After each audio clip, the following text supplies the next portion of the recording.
right, we'll give you the walk around here at Midview High School. This is the 69 Cob Web car. We plan to take this car to Chicago to the MCACN show, McCacken. And right now, she's dusty. I don't know if you can see how dusty she is, but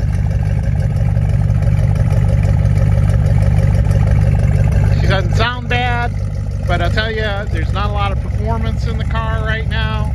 Feels like only 2 barrels is kicking in. I'm definitely, and hopefully these tires don't commit suicide. Oh my God, that'd be terrible, Tom Reitler. But yeah, it's a cool car. It's got a little beautification program to go through at Meldrum's Monster Garage. But I thought I'd take her for a test drive before I did that. And she does ride quite nicely. The air shocks are finally kicked in, Mike. So that noise we were hearing was basically the air shocks.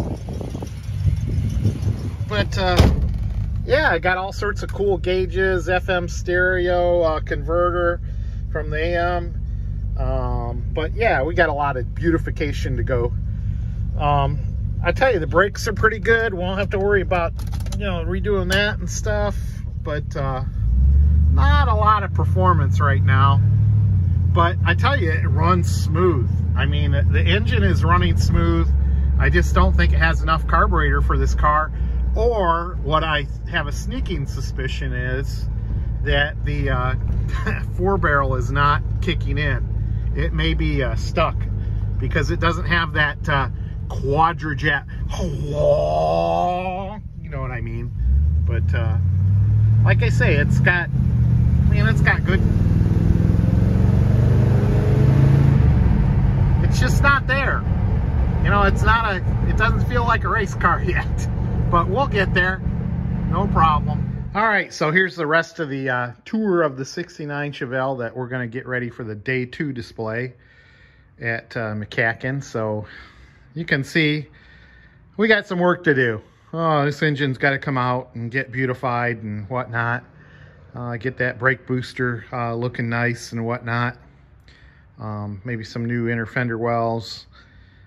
We got a list a mile long to work on, and probably I don't think they had HEI in, let's see, 1969. I think you can go 5 years plus. Did they have HEI in 1974? Let me know. Maybe we'll change that out. Yeah, the rest of the car is kind of cool. It's a really solid car. Oh my God, the body on this is just super solid. We don't have to do any repair to the body. The trunk's super solid. Look at this. It's got a little air compressor in there to pump up the air shocks. That's kind of cool. So just a bunch of cleanup work to do in the trunk, and a bunch of cleanup work to do on the paint and whatnot. This cobweb paint is just, look at that. Is that crazy or what? That's some crazy cobweb paint. The rest of the paint's kind of so-so. It's, you know, looks meh. We'll see what we can do with it just by buffing it out and shining it up and whatnot. That I saw Mike had purchased a gauge in here. It's kind of cool. Looks like July of 1971, and it's an old gauge there for water temperature. We'll see if we can get that worked into here, because I think the water temperature gauge looks like a newer one. But yeah, all the lights work and everything works good that way. The carburetor needs a good rebuild. Not sure what's going on with the gas gauge there, but it's reading way past. So I know it's got a lot of gas in it. We got to do some cleanup on the carpet work here.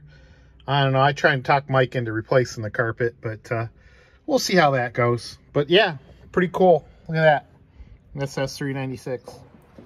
Hey, Mark Meldrum, Meldrum's Monster Garage. And as you can see, we have a brand new project out here in Meldrum's Monster Garage. This is Mike Ely's 1969 SS Chevelle. He bought this car when he was 17 years old.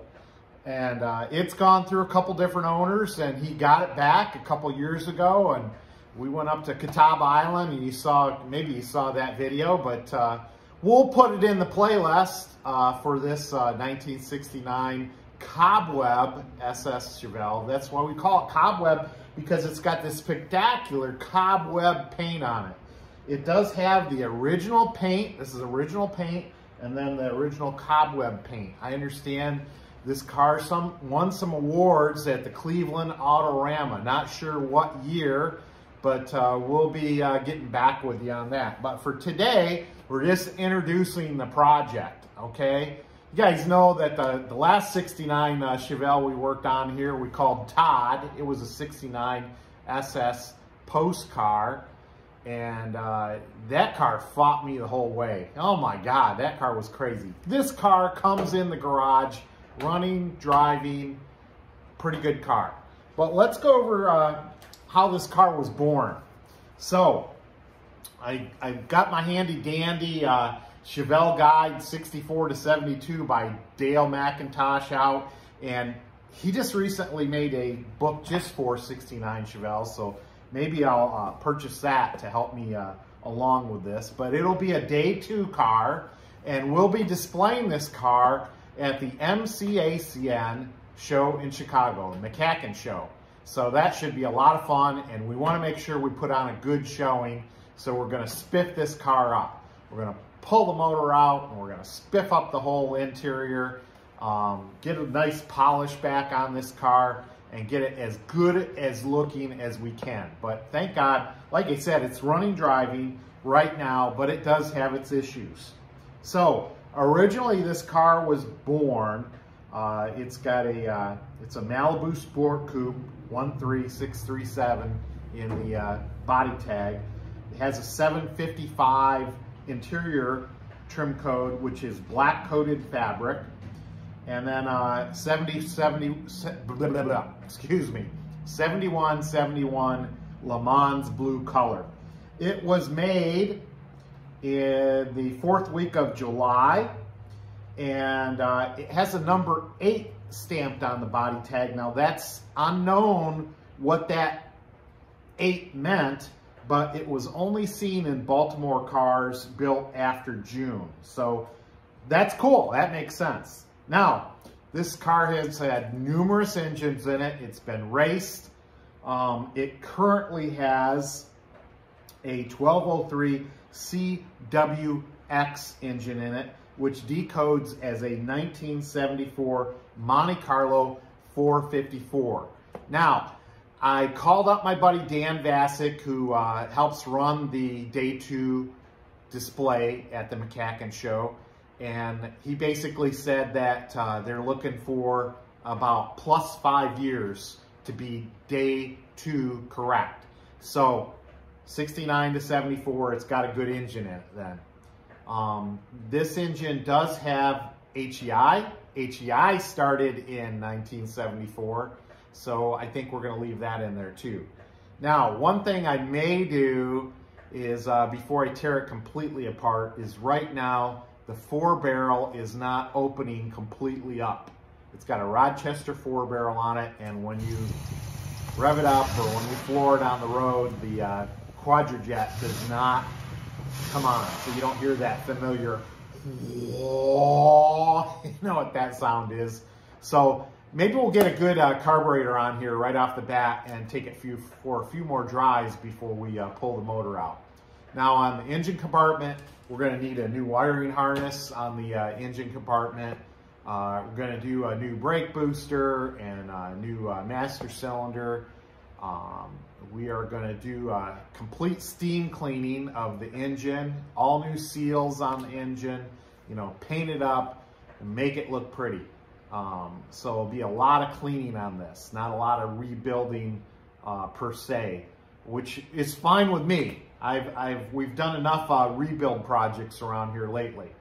So yeah, they'd be mostly cosmetic on this car, and the cosmetics are pretty darn good to start with. As you can see, it's just, it really, the car really does pop.